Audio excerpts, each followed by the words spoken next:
Hello बच्चों आज हम आपकी कक्षा 7 का गणित का पाठ 2 जिसका नाम भिन्न एवं दशमलव है उसकी कार्य पुस्तिका के प्रश्न उत्तर करेंगे। ठीक है बच्चों, चलो शुरू करते हैं। तो पहला क्वेश्चन देखो यहाँ पर दिया हुआ है, इसमें कुछ चित्र दिए हुए हैं और इन चित्रों को देखकर आपने बताना है कि वह कौन सी भिन्न संख्या दर्शा रहे हैं।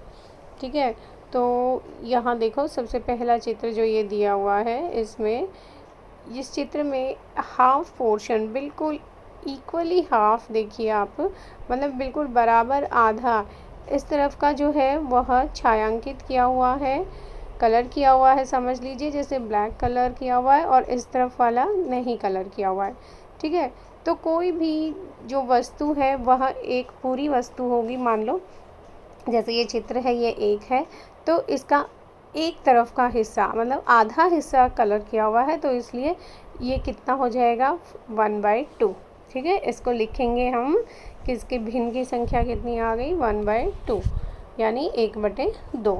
ठीक है, अब दूसरा देखिए, दूसरे में अब आप आसानी से समझ गए होंगे कैसे करना है कि यहाँ पहले हम पूरे कुल जितने भी इसके ये भाग दिए हुए हैं इस फूल के, तो देखो 1 2 3 4 5 6 7 8, ये 8 भाग दिए हुए हैं। ठीक है, तो जितने कुल किसी भी चीज़ के भाग दिए होते हैं वह बटे में नीचे आएगा, और उनमें से कितने छायांकित हैं या फिर जिन पे रंग हो रखा है, काला रंग देखते हैं कितनों पे हो रखा है, तो उसमें देखिए ये 1, ये 2, ये 3 और ये 4 पे हो रखा है, तो ये ऊपर आएगा 4। ठीक है, तो ये इसका भिन्न की संख्या हो गई 4/8। इसके बाद अगला देखते हैं, अगले ये वाली जो चित्र दिया हुआ है इसमें देखो ये पूरा 1 है। ठीक है, तो इस 1 में कितने भाग हैं, 1 और 2, तो ये 2 नीचे आ गया, और ऊपर इसमें देखो अब ये जो कलर्ड वाला पोर्शन है ब्लैक कलर का, ये कितना है 1, तो 1/2 इसका भी हो गया। ठीक है, तो मतलब भिन्न जो है वह हम किसको लिख रहे हैं, जहाँ पर कोई भी वस्तु जो है, जैसे मान लीजिए ये एक आयत है, इस आयत का ये पूरा भाग है। ठीक है, इस पूरे में से अगर हम इसके किसी एक छोटे भाग की बराबर की बात करते हैं, यानी कि ये एक, इसको हमने 2 हिस्सों में तोड़ दिया, जैसे मान लो आपके पास सेब है और उस सेब को आपने बीच से आधा काट दिया है ना, तो ये जो आपने आधा काट दिया उसका मतलब आपके पास 2 आधे भाग हो गए फिर उसके, है ना, तो इसको आधे को हम 1/2 से ऐसे दर्शाएंगे। तो वैसे ही ये किसी भी संख्या को जब हम भाग में इस तरह बटे के रूप में दर्शाते हैं, यानी कि कोई एक संख्या हमारी ए ऊपर और नीचे बी, तो a/b के रूप में जिस संख्या को हम दर्शाते हैं वह हमारी भिन्न की संख्या होती है। ठीक है, तो अब यहाँ आगे देखते हैं, आगे ये गिलास दिए हुए हैं, देखिए यहाँ पर ये गिलास कुल कितने हैं, 1 2 3 4 5 और 6, तो टोटल जो गिलास हो गए वो हमारे 6 हो गए। इनमें से जिनमें कलर किया हुआ है, एक ये देखिए दूसरा वाला, एक ये चौथा, यानी 2 में किया हुआ है, तो 2/6 हमारी भिन्न की संख्या हो गई। ठीक है बच्चों, तो इस तरह से आपको समझ आ गया होगा। अब आगे देखते हैं, आगे भी यहाँ पर चित्र दिए हुए हैं, इसमें देखो इसमें यहाँ ये कुछ फूल दिए हुए हैं, तो पहले हम लोग क्या करेंगे, सारे कुल फूल गिन लेंगे कितने हैं, 1 2 3 4 5 6 7 8 9 10 11 12, कितने हो गए बच्चों, 12 हो गए। अब इनमें से कलर्ड वाले फूल देख लेते हैं कितने हैं, ये ऊपर जो ब्लैक वाले हैं 1 2 और 3, तो 3/12 हो गया हमारा इसका आंसर। अब यहाँ पर ये देख लेते हैं, बॉल को भी कितने भागों में बांटा हुआ है, 1 2 3 और 4 भागों में बांटा हुआ है बॉल को, तो ये हो गया 4, तो ये हो गया 4, और इसका एक भाग कलर्ड है, तो ये 1/4।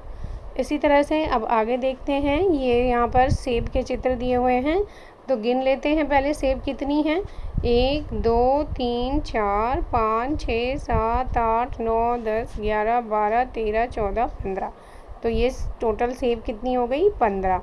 अब 15 में से जो कलर्ड हैं वो हमने गिननी है। तो कलर्ड देखो, इसमें से 2 15 में से केवल 2 पे कलर नहीं है, यानी 13 बच गई। तो ऊपर आ गया हमारा 13, तो इसका आंसर हो गया 13/15। इसी तरह से अब ये आगे चित्र देखो, इसके भाग कितने हैं, 1 2 3 4 5 6 7, तो 7 और कलर्ड में 3, 3/7। ठीक है, इसके बाद आगे देखते हैं। आगे ये त्रिभुज में और त्रिभुजाकार बने हुए हैं, तो ये टोटल हो गए 4 और 4 में से कलर्ड हैं 2, तो 2/4 हो गया। इसी तरह से आगे देखो, 1 2 3 4 5 6 7 8, ये 8 हैं, 8 में से 4 कलर्ड हैं, तो 4/8। यहाँ पर भी अब देखो, यहाँ जो ये त्रिभुज बने हुए हैं 1 2 3 4 5 6 7 8 और 9, तो ये हो गए टोटल 9। इनमें से कलर्ड कितने में है, 1 2 3 4 में, तो 4/9। ऐसे ही यहाँ पर अब देखो, यहाँ टोटल कितने हैं, 6, 6 में से 3 को कलर किया हुआ है, 3/6। और यहाँ इस लास्ट वाली आकृति में आप देखेंगे, यहाँ कोई भी भाग कलर्ड नहीं है, कुछ भी इसमें नहीं है, तो ये पूरा 1 है, तो इसका आंसर संपूर्ण का 1 आ जाएगा। ठीक है, आपको समझ आ गया होगा। अब आगे बढ़ते हैं, आगे देखते हैं। आगे क्वेश्चन जो दिया हुआ है, इसमें लिखा है नीचे कुछ आकृतियाँ बनी हैं, क्या आकृतियों के नीचे लिखी भिन्न संख्याएं आकृतियों में रंगे हुए हिस्से को दर्शा रही हैं? यदि हाँ तो क्यों, यदि नहीं तो क्यों? तो मतलब यहाँ पर ये जो चित्रों में रंगे हुए हिस्से हैं, इनको जो भिन्न से दर्शाया है वह बताना है कि वह सही है या गलत है। अगर सही है तो क्यों है, और अगर गलत है तो भी उसका कारण बताना है कि क्यों नहीं है वो। ठीक है, तो अब देखो, यहाँ इसमें पहले में एक ये बॉल दिखाई हुई है। जो बॉल दी हुई है, इस बॉल का केवल एक साइड का हिस्सा जो है वह कलर कर रखा है। तो देखो, ये साइड का थोड़ा सा हिस्सा कलर किया हुआ है। इस बॉल को ना ही तो पूरी तरह से हाफ बीच से काटा है, या फिर ना ही इसके बराबर बराबर कोई भी भाग किए गए हैं, है ना। तो इसका मतलब इसकी जो ये भिन्न दिया हुआ है 1/3, वह इसको दर्शा ही नहीं रहा। 3 नीचे लिखा है, तो इसका मतलब इसमें 3 भाग होने थे, तो 3 भाग तो इसमें कहीं दिखाई नहीं दे रहे हैं, है ना। तो इसका मतलब यह भिन्न जो है हमारा गलत लिखा हुआ है 1/3। तो आंसर वही लिख दिया है नहीं, क्योंकि वृत्त को बराबर भागों में नहीं बांटा गया है। तो वृत्त को 3 भागों में बंटना चाहिए था, पर यहाँ कोई 3 भाग नहीं दिखाई दे रहे हैं। इस तरह से 3 भाग इसमें होने चाहिए थे, ऐसा कुछ भी नहीं है, तो ये भिन्न संख्या ठीक नहीं। इसके बाद देखो, अगले में लिखा है 1/4। 1/4 जो लिखा हुआ है, तो अब यहाँ भी देखो, जो ये आयत का जो चित्र है, इसमें बराबर हिस्से नहीं हैं। ये देखो, ये वाला पोर्शन बिल्कुल लंबा है, ये बिल्कुल छोटा है ना। तो हमने भिन्न जो भी पढ़े हैं उनमें क्या है कि हमेशा बराबर हिस्सों में इस तरह से इसको अगर बांटा गया होता तो ये भिन्न हमारा बन सकता था। तो इसको ये भी वही आंसर हो जाएगा कि नहीं, ये भी हमारा 1/4 भाग नहीं है, क्योंकि आयत को छोटे और बड़े भागों में बांटा गया है। ठीक है, इसके बाद ये त्रिभुज वाली आकृति देखिए। इस त्रिभुज में भी ऊपर वाला हिस्सा जो है वह बिल्कुल छोटा है और नीचे वाला बड़ा। अगर देखो, त्रिभुज को इस तरह से बीच से मध्य से काटा होता तो ये हिस्सा और ये हिस्सा बराबर होता, परंतु ऐसा नहीं किया, उन्होंने ऊपर और नीचे का हिस्सा ले लिया है। तो इसका मतलब ये छोटा है और ये बड़ा हिस्सा है, तो ये बराबर नहीं है, तो आधा हिस्सा इसका भी नहीं बनता है, तो ये भी हमारा गलत है। ठीक है, तो आंसर देख लेते हैं। अब इनके आंसर जो लिखे हुए हैं कि नहीं, क्योंकि त्रिभुज को भी 2 समान भागों में नहीं बांटा गया है। तो त्रिभुज जो है वह भी 2 समान भागों में नहीं बांटा है, इसलिए ये भी हमारे यहाँ भिन्न जो लिखा है 1/2 वह नहीं दर्शा रहा है। ठीक है, अब हम आगे देखते हैं अगला क्वेश्चन। अगले क्वेश्चन में लिखा है कुछ प्राकृत संख्याएं जिन्हें नेचुरल नंबर कहते हैं, जैसे 5, 1, 6 और 23। ठीक है, ये 4 यहाँ पर प्राकृत संख्याएं दी हुई हैं। प्राकृत संख्याएं जो हैं वह बच्चों अनगिनत होती हैं। तो यहाँ पर जो नीचे लिखा है वह देखते हैं हम। इन प्राकृत संख्याओं में से किसी एक संख्या को अंश पर दूसरी किसी संख्या को हर लेकर भिन्न संख्याएं बनाओ। तो अब यहाँ पर 2 शब्द आए हैं बच्चों, अंश और हर। अंश क्या होता है, जैसे हमने कोई भिन्न लिखा, मान लो 3/4 ही लिखा है, ठीक है। तो ये जो ऊपर वाली संख्या है बटे के, वो इसको अंश कहेंगे, और नीचे वाली ये जो संख्या है ये हर कहलाती है, ठीक है। तो आपने यहाँ जो क्वेश्चन में संख्याएं दी हैं, जैसे 5, 1, 6 और 23, इन संख्याओं को अंश और हर में यूज़ करके हमें भिन्न बनाने हैं, ठीक है। तो जैसे मान लो यहाँ पर 5 है, तो 5 के नीचे हम 6 लिख दें, 5/6, ये 1 हो गया हमारा, ठीक है। और हम इसका उल्टा भी लिख सकते हैं, 6/5, ये दूसरा भिन्न हो गया। जैसे 1/23 लिख दिया, ठीक है, या 23/1 लिख दिया इस तरह से, या 23/5 लिख दिया। इस तरह से आप इन ही चारों संख्याओं को ऊपर नीचे लिखकर अंश और हर में कुछ भी अलग अलग संख्याएं बना सकते हैं, ठीक है। तो वह जो संख्याएं आप बनाएंगे वह हमने यहाँ पर लिखनी है।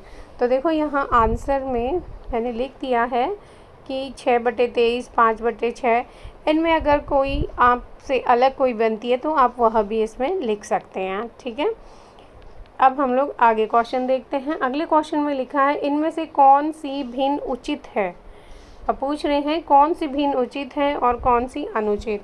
तो बच्चों यहाँ पहले तुम्हें पता होना चाहिए उचित भिन्न किसे कहते हैं। तो उचित भिन्न जो होती है, उचित भिन्न का मतलब कि जो अंश वाली हमारी संख्या होती है, अंश वाली संख्या जो होगी वह छोटी होगी, ठीक है। ऐसा भिन्न जिसका अंश छोटा हो और हर जो है वह बड़ा हो। हर कैसा होगा, बड़ा होगा। तो वह जो भिन्न बनेगा वह हमेशा उचित भिन्न कहलाता है, ठीक है। जैसे मान लो हम लोगों ने ये ऊपर 5, 1, 6, 23 इन्हीं संख्याओं को यूज़ करके हमने लिखा 5/6। तो देखो यहाँ 5 जो है वह 6 से छोटा है ना। तो ये वाला हमारा उचित भिन्न है। अगर हम इसका उल्टा लिख देते हैं 6/5, तो ये हमारा उचित भिन्न नहीं है, ठीक है। ये हमारा उचित भिन्न नहीं है। इसी तरह से हमने इन संख्याओं को जो ऊपर लिखा था उनमें से छांट कर लिखनी है कि कौन सी उचित है, कौन सी अनुचित है। तो पहले हमने उचित देनी है, तो आप इसको उचित जो है वह ध्यान से यहाँ से लिख सकते हैं, ठीक है। इसके बाद अगले क्वेश्चन में जो दिया हुआ है अनुचित भिन्न। अनुचित भिन्न में क्या होता है कि अंश जो है हमारा वह बड़ा होगा। ये कौन सा भिन्न है, अनुचित भिन्न। अनुचित भिन्न में अंश बड़ा होगा और हर जो है वह छोटा होगा, ठीक है। हर हमेशा उसमें छोटा होगा।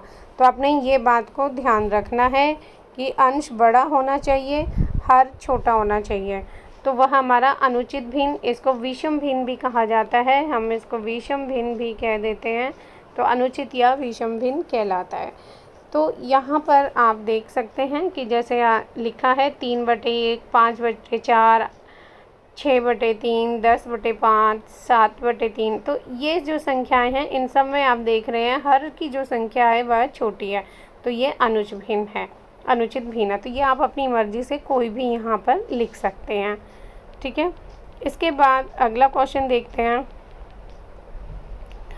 अगले क्वेश्चन में लिखा है क्या 3/1, 2/1, 17/1, 25/1 भिन्न संख्याएं हैं। तो देखो क्योंकि ये बटे में दर्शा रहे हैं तो ये सारी भिन्न संख्याएं हैं, बिल्कुल ठीक बात है। यदि हाँ तो कौन सी भिन्न उचित है और कौन सी अनुचित। अब देखो ये पूछ रहे हैं इनमें उचित और अनुचित भिन्न। तो सभी में देखिए एक की संख्या नीचे लिखी हुई है और ऊपर वाली संख्याएं सबकी बड़ी हैं, एक से बड़ी हैं। तो इसका मतलब ये सारे के सारे क्या हैं, अनुचित भिन्न हैं, ठीक है। जो अभी हम लोगों ने देखो यहाँ पर ये लिखा हुआ भी दिख रहा है कि अंश जिसका बड़ा होगा और हर छोटा होगा वह अनुचित भिन्न होगी। तो यहाँ पर सभी में हर छोटा है तो ये कैसी भिन्न है, अनुचित भिन्न है सभी की सभी, ठीक है। तो ये हमारा आंसर हो गया। अब इसके बाद आगे बढ़ते हैं हम लोग, आगे अगला क्वेश्चन देखते हैं। आगे एक छोटा पैराग्राफ के रूप में थोड़ा सा लिखा हुआ है, उसको पढ़ते हैं। पहले क्या लिखा है, लिखा है इब्राहिम, नीतू और सरला आपस में बातचीत कर रहे हैं। इब्राहिम उनमें से कहता है मतलब ये 3 बच्चे हैं, तीनों आपस में बात कर रहे हैं। तो उनमें से इब्राहिम बोलता है 1 से बड़ी भिन्न संख्याएं जैसे 3/2, 7/5 अनुचित भिन्न कहलाती हैं। तो 1 से बड़ी संख्याएं कह रहा है वो, जैसे 3/2, 7/5 जो हैं वह अनुचित भिन्न कहलाती हैं। तो एक बार हम लोग देख लेते हैं कि ये संख्याएं 1 से बड़ी कैसे हैं। तो देखो बच्चों, यहाँ लिखा है 3/2।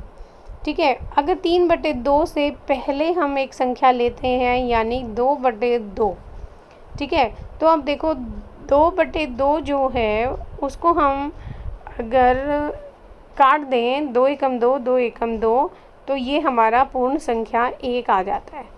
ठीक है, तो 1 के बाद ये 3/2 जो है ये इससे बड़ी भिन्न की संख्या है। ठीक है, अब 2/2 से पहले अगर यहाँ लिखा है 1/2, तो ये जो है 1/2 ये इस 1 से छोटी संख्या है। ठीक, तो इन्होंने बोला इब्राहिम ने कि ये 1 से बड़ी संख्याएं जो हैं ये अनुचित भिन्न कहलाती हैं। तो अनुचित भिन्न अभी हम लोगों ने पिछले क्वेश्चन में करा है कि जिसकी हर की संख्या छोटी हो, हर छोटा है जहाँ पर, वह हमारा अनुचित भिन्न होता है। तो यहाँ बिल्कुल ठीक बात है कि जो हर है वह छोटा है। इसके बाद देखो 7/5 है, उसमें भी ऐसा ही है, 5 नीचे वाली संख्या है। अगर हम 5/5 करते हैं तो हमारा 1 आता है और 7/5 इसके बाद आता है, तो इसका मतलब ये भी हमारी अनुचित भिन्न है। ठीक है, तो 1 से बड़ी संख्याएं जो हैं वह क्या हैं, इम्प्रॉपर फ्रैक्शन या फिर अनुचित भिन्न है। ठीक, तो ये बात ठीक लिखी हुई है। इसके बाद दूसरा देखते हैं, दूसरा लिखा है नीतू। नीतू जो है वह क्या कहती है, जो भिन्न संख्याएं 1 से छोटी होती हैं जैसे 1/5, 2/7 उन्हें उचित भिन्न कहते हैं। तो अभी हम लोगों ने देखा था कि मान लो जैसे ये 1/5 ही लिया हुआ है, 1/5, ठीक है, इसके बाद अगर हम अगला भिन्न लिखते हैं तो 2/5, फिर हमारा 3/5, फिर 4/5 और 5/5। तो 5/5 जहाँ आ जाएगा वहाँ पर हमारा 1 आ गया। मतलब वही संख्या जब ऊपर अंश में और नीचे हर में दी हो तो वह एक काटने पर हमारे पास पूर्ण संख्या यानी 1 दे देती है। ठीक है, तो इससे आगे बढ़ते हैं अगर हम, तो 6/5 आता है, जो हमने अभी ऊपर वाले में इब्राहिम ने बोला था उसमें पढ़ा था कि 6/5 जो है जिसमें नीचे हर वाली संख्या छोटी है तो यह हमारा अनुचित भिन्न है। अब 1 से छोटी संख्याएं हमारे पास 4/5, 3/5, 2/5 और 1/5 ये सारी हैं। तो ये सारी की सारियों में देखो हर की संख्या जो है वह सब में बड़ी है, तो इसलिए ये भी बात बिल्कुल सही है कि 1 से छोटी जो संख्याएं हैं वह उचित भिन्न कहलाती हैं। ठीक है, इसके बाद हम लोग इसके बाद जो अगली बात जो लिखी है वह लिखी है सरला जो बोल रही है। सरला ने कहा 0 से छोटी भिन्न संख्याएं जैसे 1/2। अब यहाँ ध्यान दो बच्चों, यहाँ लिखा है -1/2 और फिर है -3/4 और -7/5 भी उचित भिन्न कहलाती हैं। अब देखो ये संख्याएं 0 से छोटी हैं बेशक, परंतु ये भिन्न संख्याएं नहीं हैं।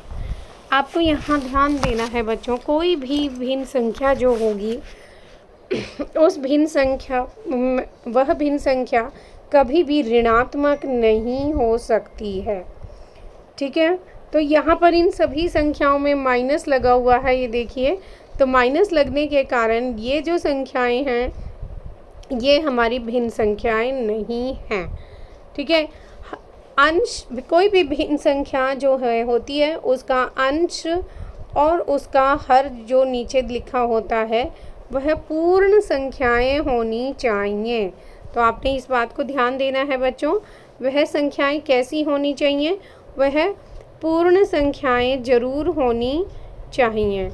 ठीक है, तो पूर्ण संख्याएं जो होती हैं वह हमारी 1 से शुरू होती हैं, 1 से 2, 3 इस तरह से।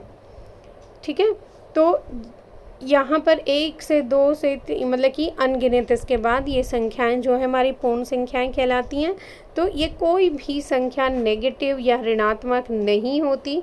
तो इसलिए ये जो हमारा मतलब कि सरला ने जो बात बोली कि 0 से छोटी जो भिन्न संख्याएं हैं वह माइनस में 1/2 या माइनस में 3/4 या -7/5 कुछ भी संख्या है वह माइनस में दी हुई है तो वह हमारी पूर्ण संख्या नहीं है और वह ऋणात्मक संख्या है। तो इसलिए ये हमारा भिन्न नहीं है।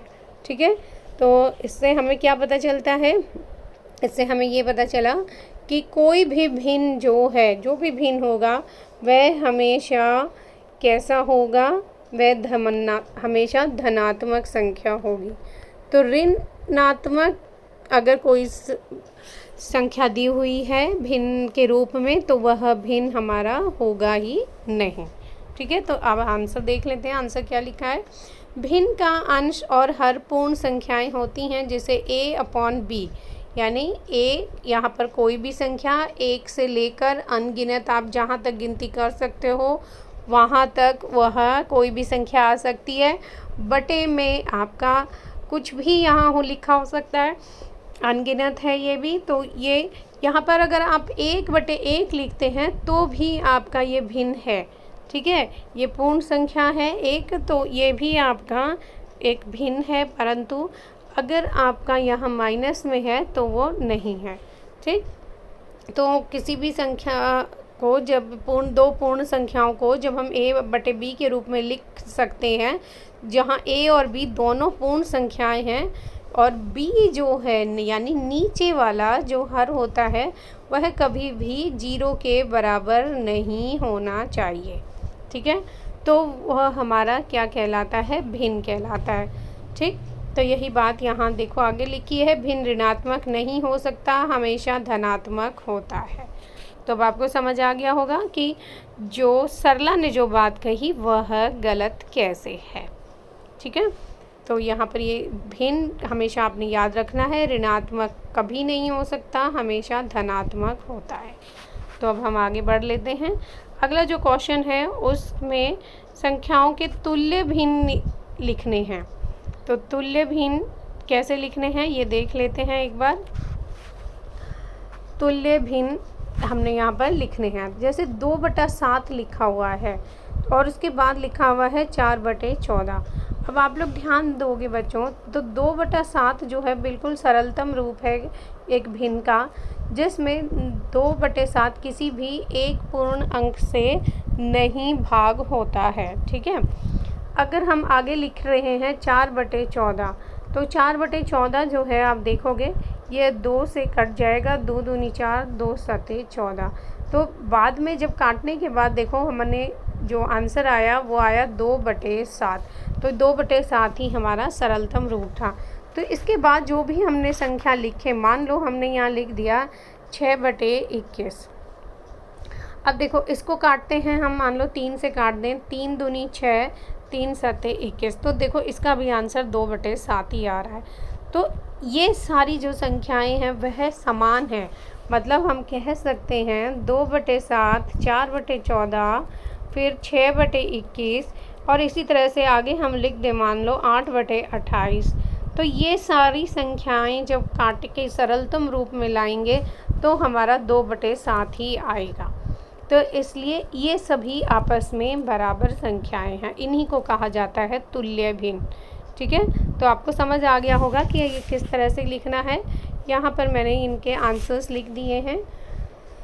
देखिए जैसे इसका लिख दिया 2/7 के बाद 4/14 है, तो आप अगर ध्यान देंगे तो ये ऊपर वाली जो भी संख्याएं लिखी गई हैं 6, 8, 10, 12, 14, 16, 18, ये क्या है? 2 का पहाड़ा है एक तरह से। ठीक है, और नीचे वाली जो संख्याएं लिखी गई हैं 7 के बाद 14, 21, 28, 35, 42, 49, 56, 63, ये क्या है बच्चों? ये दिख रहा है ये 7 का पहाड़ा है। तो इस तरह से आप किसी एक संख्या के पहाड़े में जो संख्याएं आई हुई हैं उनको इस तरह तुल्य भिन्न के रूप में लिख सकते हैं। ऐसे ही आप आगे देख सकते हैं, जैसे ये 4/5 है तो अगला है 8/10। तो ऊपर वाली जो संख्याएं हैं 8, 12, 16, 20, 24, 28 ये सब संख्याएं क्या हैं, 4 के पहाड़े की हैं। ठीक है, और नीचे वाली 10, 15, 20 ये सब 5 के पहाड़े की हैं। तो ये सब हमारे तुल्य भिन्न हैं, जिनको अगर हम काट देते हैं तो काटने के बाद हमारा आंसर 4/5 ही आएगा।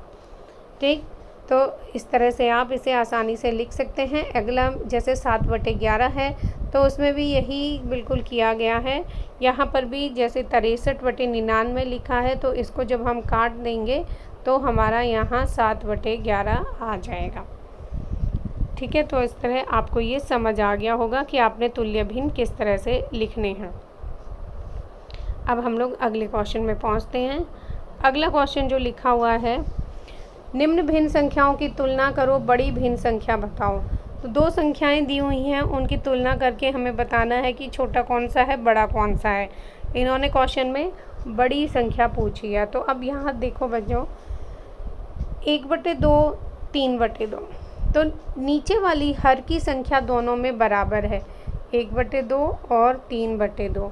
तो जहाँ हर की संख्या बराबर होती है वहाँ हमारे लिए पहचानना उस भिन्न को बहुत आसान हो जाता है कि कौन सा बड़ा है कौन सा छोटा है। तो इसमें साफ दिख रहा है कि ऊपर अंश में 1 है और दूसरे वाले में 3 है, तो 1 3 से बड़ा होता है। तो जिस संख्या में ऊपर का अंश बड़ा है तो वह हमारी बड़ी संख्या होगी। इसमें कंडीशन क्या होगी, नीचे हर दोनों का बराबर होना चाहिए, तब हम केवल ऊपर वाली संख्याओं का अंश देख लेंगे। जौन सी संख्या का अंश बड़ा है वही बड़ी है। तो इसी तरह से देखो यहाँ आंसर में जो जिस तरफ ये निशान जो बनाया जाता है, जिस तरफ इसका मुंह खुला होता है वह संख्या बड़ी संख्या को दर्शाती है। ठीक है, तो ये बड़ी संख्या हो गई 3/2। तो अब इसमें देखो अगले में आप आराम से बता सकते हैं 4/7, 2/7। अब यहाँ देखो, यहाँ भी हर जो है 7 दोनों में है, तो 4 और 2 में अब सिर्फ हमें पता करना है कौन सा बड़ा है। तो 4 बड़ा है, तो ये इस तरफ आंसर आ जाएगा कि 4/7 बड़ा है।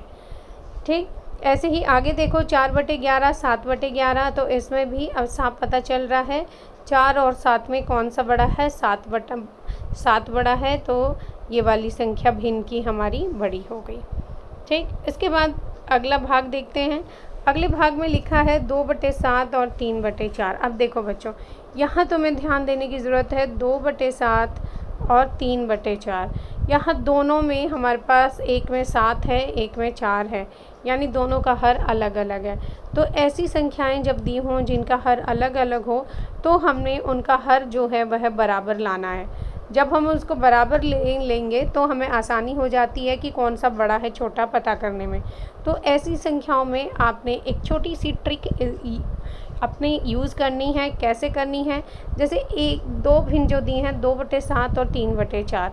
तो जो दूसरी, जैसे मान लो हमारे पास ये संख्या दी हुई है 2/7, तो इसका हर 7 है, इसका 4 है, तो दूसरी संख्या जो है जैसे 4 वाली जो है, इस हर को इससे पहली वाली से गुणा कर दो, ऊपर और नीचे दोनों।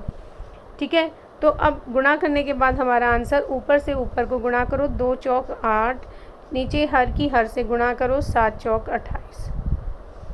अब ऐसे ही 3/4 में हम क्या करेंगे, जो 7 दूसरा हर था इसकी यहाँ पर गुणा कर देंगे, यानी कि 7/7 से। ठीक है, तो ये हो गया हमारा 3 सते 21 और ये 4 सते 28। ठीक है, तो देखो दोनों में अब हमारे पास 28 जो है वह दोनों में ही हमारे पास समान हर आ गई। और अब हमें आसानी हो जाएगी ये पता करने में कि अंश किसका बड़ा है। अंश देखो 8 और 21 में से कौन बड़ा है, 21 बड़ा है। तो 21 किसके साथ था हमारा, 3/4 के साथ। तो इसका मतलब जो 3/4 संख्या है वह हमारी बड़ी संख्या है। ठीक है, उम्मीद है आपको समझ आ गई होगी। एक और एग्जांपल लेके मैं बता देती हूँ आपको। जैसे दूसरा एग्जांपल जो दिया हुआ है इन्होंने, उसी को ले लेते हैं। 3/5 और है 2/3। तो अभी मैंने आपको बताया कि जो नीचे वाली हर संख्या है उसको हमें बराबर करना है। बराबर करने के लिए एक संख्या का हर दूसरी संख्या के हर से गुणा कर दिया जाए, ऊपर और नीचे।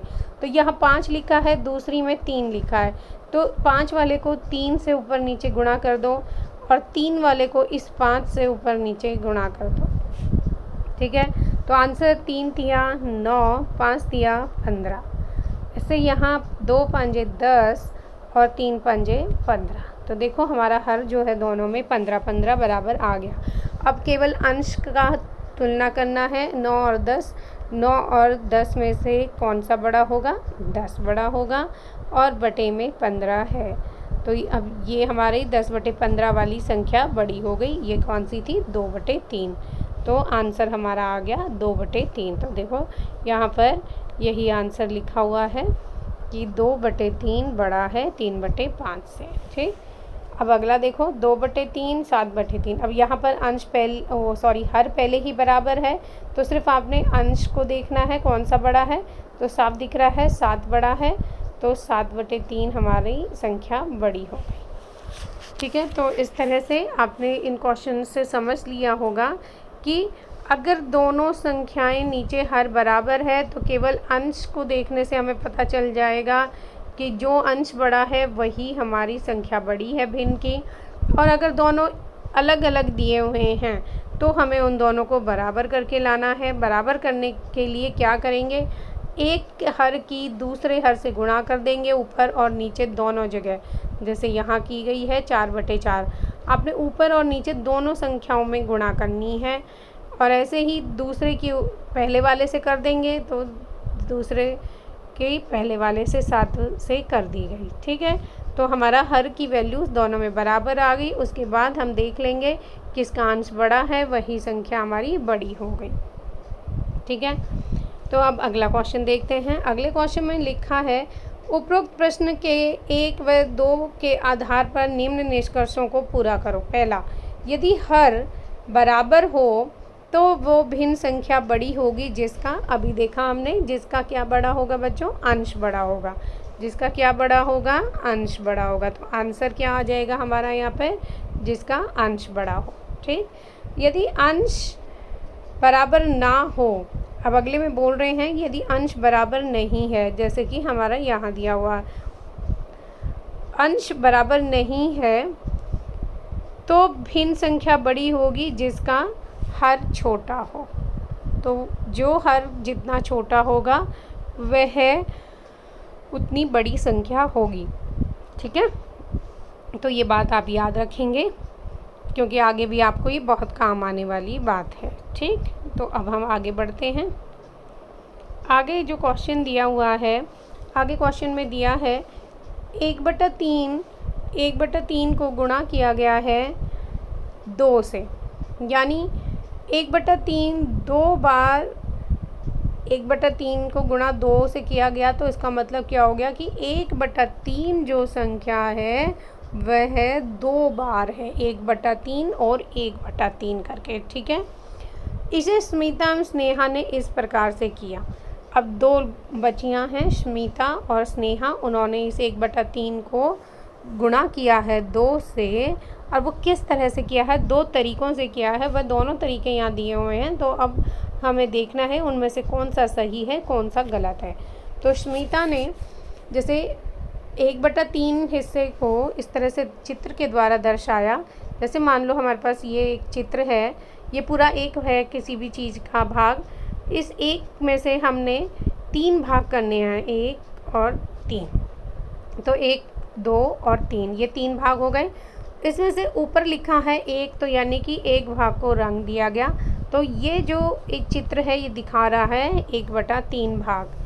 तो ऐसे हमने 2 भाग ले लिए, इसमें एक और जोड़ दिया, प्लस करा 3 भाग वाला, जिसमें से 1/3 को हमने इसके साथ प्लस कर दिया। 1/3 और 1/3 को जब हम प्लस करते हैं, यानी 1/3 प्लस 1/3, तो आपने अभी पढ़ा था कि नीचे की हर जब समान है तो ऊपर वाली संख्याओं को हम सीधा जोड़ देंगे। तो एक कितना हो गया? 2, और आंसर आ गया 2/3। ठीक है, तो यहाँ पर देखो जो आंसर जो दिया हुआ है वो 2/3 ही दिया हुआ है। और ये देखो ये कलर करके भी इसमें 2 हिस्से दिखाए हुए हैं 3 में से, तो ये 2/3 दिखा रहा है। ठीक है, तो ये बिल्कुल सही है यहाँ पर। इसके बाद स्नेहा ने कैसे करा है देखो, 1/3 वाला हिस्सा और दूसरा 1/3 वाला हिस्से को गुणा कर दिया है। गुणा करने पर देखो, हम किसी भी संख्या को 1/3 गुणा में 1/3 कर रहे हैं तो ऊपर अंश से अंश की गुणा होगी, नीचे हर से हर की। तो 1 से 1 को गुणा करा 1, 3 से 3 को करेंगे तो 9, तो यानी यहाँ आंसर आएगा 1/9। तो अब हम देखते हैं स्नेहा ने क्या आंसर निकाला है। तो देखो, स्नेहा ने जो आंसर निकाला है वो निकाला है 2/3। तो ये आंसर बिल्कुल गलत हो गया, क्योंकि आंसर क्या आना चाहिए, 1/9। ठीक है, तो स्नेहा ने आंसर को गलत निकाला हुआ है। तो अब हम आगे देखते हैं इसमें क्वेश्चन क्या है। क्या दोनों ने सही किया? बिल्कुल नहीं किया दोनों ने सही। ठीक है, क्योंकि स्मिता ने तो सही किया था, हमने देखा था कैसे, और स्नेहा ने यहाँ पर ये गलत किया हुआ है गुणा। तो क्यों में आंसर में क्या लिखा है, स्नेहा का उत्तर 2/3 नहीं आएगा। 3 को 3 से गुणा करने पर 9 होता है। बिल्कुल ठीक बात है कि 3 को 3 से गुणा करेंगे तो 9 आएगा, 3 नहीं आएगा। तो ये गुणा उसकी गलत हो गई है।